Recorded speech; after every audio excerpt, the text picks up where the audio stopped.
I'm going to tell you something I've kept buried for 3 years now, something that sits in my chest like a stone every single morning when I wake up. I'm 55 years old, and I've spent the last 23 years in these woods, 70 miles from the nearest town, and I need you to understand that I'm not crazy. I need you to believe that what I'm about to tell you is real, because if I don't tell someone soon, I think this secret might kill me before anything else does. My name is John Mercer, and I used to be a wildlife researcher for the state of Maine. That was before Sarah died, before everything fell apart, before I couldn't stand to look at another human face without seeing her absence in their eyes. The cabin I built out here was supposed to be temporary, a place to clear my head for a few months. That was in 2002. I never left. The land here is old. Not just old like the trees are old, but old in a way that makes you feel like you're trespassing even when you own the deed. 70 acres of pine and birch, with a creek that runs cold year-round and freezes solid by November. The winters hit 20 below, sometimes colder, and the silence gets so thick you can hear your own heartbeat echoing back at you from the tree line. I set up trail cameras everywhere. Old habit from my research days, I suppose. 12 cameras scattered across my property and into the state forest beyond. I'd check them every 2 weeks, swapping out SD cards, watching deer and moose and the occasional black bear move through like ghosts. It gave me something to do, some connection to the work I used to love before grief hollowed me out. 3 years ago, in late October, I pulled the card from camera 7, the one I'd mounted near the old logging road about half a mile northeast of my cabin. The footage was normal at first. A doe and her late-season fawn. A fisher cat moving through the underbrush. Then, at 3:47 a.m. on October 23rd, something else appeared. I've watched that footage maybe 1,000 times now. I've studied every frame, every pixel, telling myself it was a trick of the infrared, a glitch in the camera, anything but what it actually was. But I know what I saw. A figure, impossibly tall, moving through the trees with a gait that was all wrong. Not quite human, not quite animal. The way it moved made my stomach turn, jerky and fluid at the same time, like watching film played at the wrong speed. It stopped directly in front of the camera. For 17 seconds, it just stood there, and I could see the outline of antlers, massive and irregular, sprouting from what should have been a head. The body was emaciated, skeletal, but the shoulders were too broad, the arms too long. When it turned and looked directly at the lens, I saw something in those eyes that I still can't describe. Intelligence. Hunger. Recognition. I didn't sleep for 3 days after watching that footage. I told myself it was a hoax, someone playing games in the woods, maybe trying to scare the hermit who lived out here. But the tracks I found near that camera 2 days later weren't human. They were massive, elongated, with claw marks that dug deep into the frozen ground. The smell that lingered, there was something I'd never encountered. Decay and musk and something else, something that made every instinct in my body scream to run. I should have packed up right then. Should have driven into town and never come back. But this place was all I had left. These woods had been my sanctuary for 2 decades, and I wasn't about to let some thing drive me out. So I did what any stubborn fool would do. I armed myself, reinforced my cabin, and waited. The second time I saw it was 3 weeks later, just after the first snow. I was splitting wood behind the cabin, that rhythmic work that keeps your mind empty and your body warm. The sun was setting, painting the snow orange and purple, when I felt it. That sensation of being watched that prickles the back of your neck and makes your muscles tense. I turned slowly, axe still in my hands, and there it was, standing at the edge of the tree line maybe 60 yards away. In the dying light I could see it clearly. It was at least 8 feet tall, maybe more, with a body that looked like something had been stretched on a rack. The skin, if you could call it that, was grayish and tight over protruding bones. The antlers I'd seen in the footage were massive, asymmetrical, branching in ways that defied natural growth patterns. But it was the eyes that held me frozen. Deep-set, dark, and completely focused on me with an intensity that felt almost human. We stood there like that for what felt like an eternity. My breath came out in clouds, my heart hammering so hard I could feel it in my throat. Every muscle in my body was screaming contradictory commands. Run, fight, hide, don't move. The creature tilted its head, just slightly, like it was studying me, trying to understand what I was. Then it did something I'll never forget. It took one step backward, back into the shadows of the trees, and vanished. Not ran, not fled. It simply melted back into the forest like it had never been there at all. The only evidence it left behind was a set of tracks in the fresh snow, tracks that led deep into the woods and eventually disappeared where the canopy grew too thick for snow to fall. That night, I sat in my cabin with every light on and my rifle across my lap, listening to the wind howl through the pines. I thought about leaving, about abandoning everything and running back to civilization. But something kept me there. Maybe it was stubbornness. Maybe it was curiosity. Or maybe, and I think this is closer to the truth, it was the look in those eyes, that moment of recognition that suggested this creature, whatever it was, had chosen not to harm me. I decided then that I needed to understand what I was dealing with. If this thing wanted me dead, it had already had plenty of opportunities. There was something else happening here, something I couldn't explain but felt deep in my bones. So I made a choice that would change everything. I decided to watch, to wait, and to learn. That was 3 years ago. 3 years of secrets, of impossible truths, and of a relationship that defies everything I thought I knew about the world. What I'm about to tell you next will sound insane. Hell, maybe it is. But it's the truth, and after carrying it alone for this long, I need someone else to know what really happened out here in these woods. The first winter after that encounter was the hardest winter of my life, and I've lived through 23 of them out here. Every sound in the darkness made me jump. Every shadow moving past my window had me reaching for the rifle. But the creature never attacked. It never even came close to the cabin. Instead, it watched from a distance, and slowly, terrifyingly, I began to watch back. I started leaving the trail cameras running continuously, positioning new ones in a wider perimeter around my property. The footage I collected over those months would have been worth a fortune to the scientific community. Definitive proof of something that shouldn't exist. But I never showed it to anyone. Something in me understood, even then, that exposing this creature would mean its death, and somehow that felt wrong. Through the camera footage, I began to understand its patterns. It moved through a territory that overlapped with mine, following game trails and waterways. It hunted, but not like a normal predator. Deer that had been killed and partially consumed, always at night, always far from human settlements.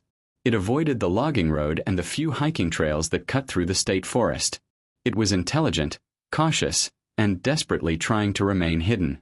By February, I started doing something that still makes me question my sanity. I began leaving food out. Not at my cabin. I'm not that stupid. But at an old hunter's blind about a quarter-mile into the woods.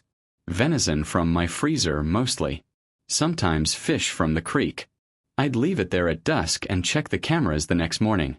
The first time it took the offering, I felt something shift inside me. It approached carefully, scanning the area for threats before moving in. When it ate, there was something almost reverent about it. It didn't gorge itself like a starving animal. It ate slowly, deliberately, and then it did something that made my hands shake when I watched the footage. It looked directly at the camera and nodded. Just once. A slow, deliberate acknowledgement. We developed a routine after that. Every 3 days, I'd leave food at the blind. Every 3 days it would take it, always after dark, always alone. I started seeing it more frequently during my daily routines, a glimpse of movement in the trees when I was checking my trap lines, a shadow at the edge of the clearing when I was working outside. But it never approached closer than 50 yards, and I never tried to close that distance. Spring came, and with it a new problem. A group of hunters from down south had leased land adjacent to the state forest. They were loud, careless, and drunk most of the time. I kept to myself, but I heard them sometimes, their voices carrying through the trees, their four-wheelers tearing up the old trails. They were looking for something big to mount on their walls, and I knew, with a sick certainty, that if they saw what I'd been living alongside, they'd kill it without hesitation. In late April, everything changed. I was at the blind, leaving the usual offering, when I heard branches breaking behind me. I spun around, and there it was, maybe 30 feet away, closer than it had ever been before. In the daylight, it looked even more impossible.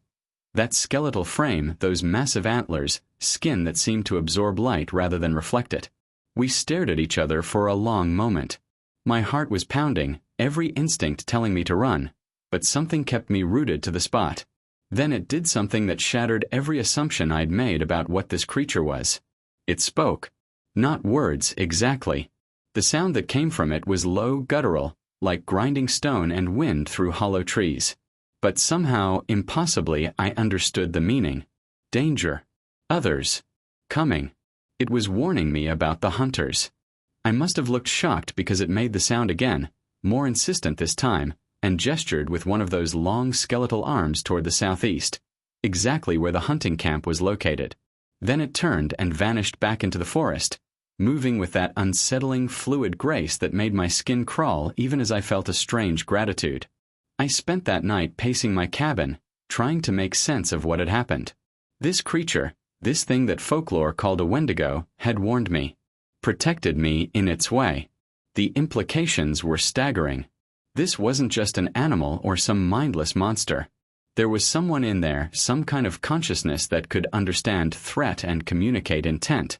The next morning, I hiked over to the hunters' camp. They were sleeping off hangovers, gear scattered everywhere, for dead deer strung up that they hadn't even properly dressed yet. I warned them, told them there'd been reports of dangerous wildlife in the area, that they should pack up and hunt elsewhere. They laughed at me, called me the crazy hermit, told me to mind my own business. I tried. I really did. But 2 nights later, I woke to gunshots echoing through the forest. Multiple shots, rapid fire, the kind of panicked shooting that meant someone had seen something that terrified them. I grabbed my rifle and ran toward the sound, my heart in my throat, knowing exactly what they'd encountered. When I reached the hunting camp, it was chaos. 2 of the hunters were huddled in their truck, screaming into a cell phone about an attack.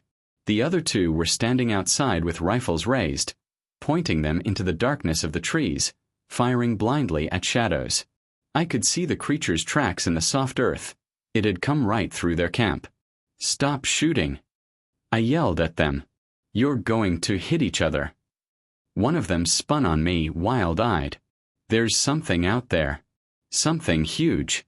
It came right at us. I looked at the tracks more carefully. They led through the camp, but not to it. The creature had been passing by, probably moving along its usual route, when it stumbled on these idiots. And they'd done what humans always do when confronted with something they don't understand. They'd attacked. Did it hurt anyone? I asked. No, but... Then get the hell out of here, I said, putting more authority in my voice than I felt. Go back to wherever you came from and don't come back. This is protected land, and you're not supposed to be here anyway. They left at first light, trucks loaded with gear and paranoid glances over their shoulders. I stayed behind, walking the perimeter, looking for any sign that the creature had been injured. I found blood on the bark of a pine tree. Not much, but enough to make my stomach drop. One of their panicked shots had grazed it. I followed the blood trail deeper into the forest than I'd ever gone, into areas where the trees grew so thick that the sun barely penetrated. The trail led to a rocky outcrop, a natural shelter formed by fallen boulders and overgrown with moss. I approached slowly, my rifle lowered, calling out softly. "I know you're here. I'm not going to hurt you. I just want to help." The sound that came from the shadows was pain and anger mixed together. Then, slowly, the creature emerged. In the dim light, I could see the wound on its shoulder, a grazing shot that had torn through skin and muscle. It was watching me with those dark, intelligent eyes, and I could feel the question hanging in the air between us. Why was I here? I set my rifle down, took off my pack, and pulled out the first aid kit I always carried. "Let me help," I said quietly. "You warned me about them. Let me do this." For a long moment, neither of us moved. Then, with what seemed like tremendous effort, the creature lowered itself to the ground, sitting back on its haunches like some massive, impossible dog. It turned its shoulder toward me, granting permission. My hands were shaking as I cleaned the wound. The smell this close was overwhelming, decay and animal musk and something else, something old and wild. But underneath that I could feel warmth, could see the chest rising and falling with breath. Whatever this creature was, however it had come to be, it was alive. It felt pain. It could bleed. As I worked, it made that low, rumbling sound again. Not words, but I understood the meaning. Gratitude. Trust. I bandaged the wound as best I could with what I had, knowing it probably wouldn't accept human medicine but wanting to try anyway. When I finished, I sat back and we looked at each other. Really looked. And in that moment, I understood that my life had changed irrevocably. I'd crossed a line that could never be uncrossed. This creature, this impossible, terrifying, magnificent thing, had become my responsibility, my secret, my strange companion in these isolated woods. "I'll keep them away," I whispered. "I promise. No one else will hunt here."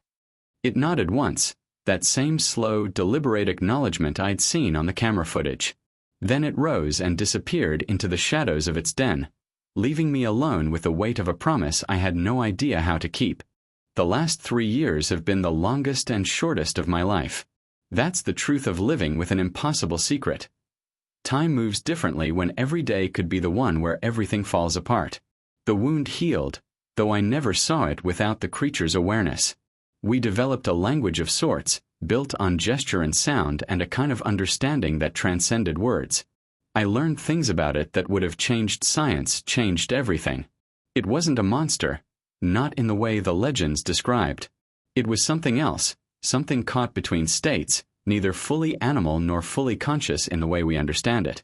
It had memories, I think, fragments of something it used to be. Sometimes, when it made those low grinding sounds, I could almost hear words underneath, like voices calling from the bottom of a well. The cameras captured our strange coexistence. Me working around my property, living my isolated life. And it, always at the periphery, watching, waiting, existing in the spaces between civilization and wilderness. It kept other predators away from my land. The black bears that used to raid my trash never came anymore. The wolves that sometimes howled in winter stayed distant. In its own way, it was protecting me just as I was protecting it. But isolation can't last forever. Last summer, a forestry crew came through, updating trail maps and checking boundary markers. They worked their way closer to my property, and I knew it was only a matter of time before they saw something, captured something on their own cameras. I tried to keep the creature away, leaving offerings farther and farther from my land, trying to establish new patterns. It didn't understand at first. It would return to the blind, to the old spots, looking confused when I wasn't there.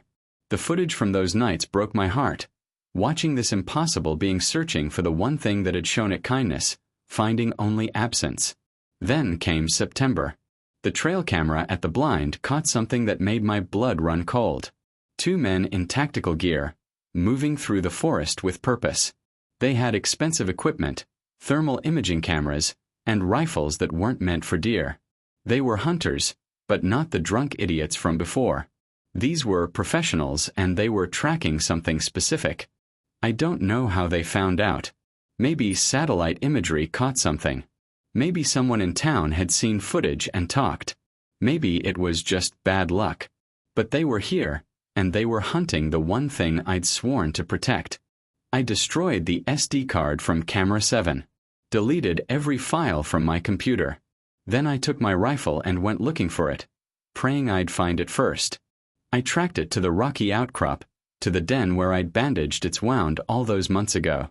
It was there, watching the forest with those dark, knowing eyes. "They're coming," I said quietly. "Tonight. Maybe tomorrow. You need to leave. Go deeper into the state forest, somewhere they can't follow." It looked at me for a long moment, and I saw something in those eyes that I'd never seen before. Not fear. Sadness. It knew what I was telling it, and it knew what it meant. This place, these woods, this small stretch of territory where it had found something like peace, all of that had to be abandoned because humans couldn't leave well enough alone. It made that low sound, the one I'd come to recognize as thanks, as goodbye, as all the things we couldn't say to each other in words. Then it reached out with one of those long skeletal arms and touched my shoulder. The contact was brief, the skin cold and rough, but the gesture was unmistakable. Recognition. Gratitude. Connection. Then it turned and walked deeper into the forest, moving with that fluid, impossible grace, and I watched until the shadows swallowed it completely. I stood there for a long time after it had gone, listening to the wind in the pines, feeling the weight of everything I'd never be able to tell anyone. The hunters came the next day, just like I'd feared. They questioned me, showed me blurry thermal images, asked if I'd seen anything unusual. I lied straight to their faces, told them I'd seen nothing but deer and moose, that they were chasing shadows and legends. They didn't believe me, but they had no proof, nothing concrete. After 3 days, they left empty-handed, frustrated and suspicious. I haven't seen it since that night. The cameras show only normal wildlife now. Deer, bears, the occasional moose. The blind stands empty, no offerings taken, no signs of that impossible presence. Sometimes I wonder if I imagined it all, if isolation and grief finally broke something in my mind. But then I remember the touch of that skeletal hand on my shoulder. I remember the intelligence in those eyes, the weight of that silent goodbye. And I know it was real. All of it was real. I think about it often, wonder where it went, if it found somewhere safe or if the hunters finally caught up to it in some other stretch of forest. I hope it's still out there, still surviving in the spaces humans haven't claimed yet. I hope it found peace, whatever that means for something like that. People ask me sometimes why I stay out here, why I choose isolation over community, why I've spent half my life in these woods. I tell them what they want to hear, that I prefer solitude, that I can't handle crowds, that the death of my wife made me this way. And all of that is true in its way. But the real reason, the one I can never say out loud, is this. I'm keeping watch. I'm maintaining my cameras, walking my property lines, staying present in case it ever comes back. In case it ever needs help again. In case those hunters return with better equipment and more determination. I made a promise 3 years ago in a den carved into stone and moss. I promised to protect something that probably shouldn't exist, something that defied everything I thought I knew about the world. And I'm keeping that promise, even if it means spending the rest of my life alone in these woods, even if no one ever knows or understands why. The wilderness is full of secrets. Some of them are dark and terrible. Some of them are beautiful and impossible. And some of them, like this one, are both. I've carried this secret for 3 years now, and I'll carry it until the day I die. Not because I'm afraid of what people would think or what they do, but because some truths are too precious to share, some connections too sacred to expose to the harsh light of human judgment. This is my confession, my truth. And whether you believe it or not doesn't matter. I was there. I saw it. I knew it in whatever way one being can know another across the vast distance of species and understanding. And that knowledge, that brief, impossible friendship with something from beyond the edges of our mapped world, that's worth more than all the proof or validation I could ever receive. The woods are quiet tonight. The wind moves through the pines with that sound like distant voices, like secrets whispered between the trees. And somewhere out there, in the deep places humans have forgotten, I hope it's listening. I hope it remembers. I hope it knows that someone kept faith, that someone honored the trust given between two impossible companions in a world that had no room for either of them. That's my story. That's my secret. And now, for the first time, someone else knows what really happened in these woods. What I protected. What I lost. And what I'm still waiting for, even though I know, deep in my heart, that it's never coming back. Thanks for following the story. If you can, leave a like on the video and subscribe to the channel. It really helps YouTube share our content with more people.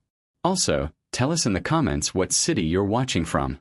That way we'll know where our viewers are from. Check out the other stories too. See you next time. Bye.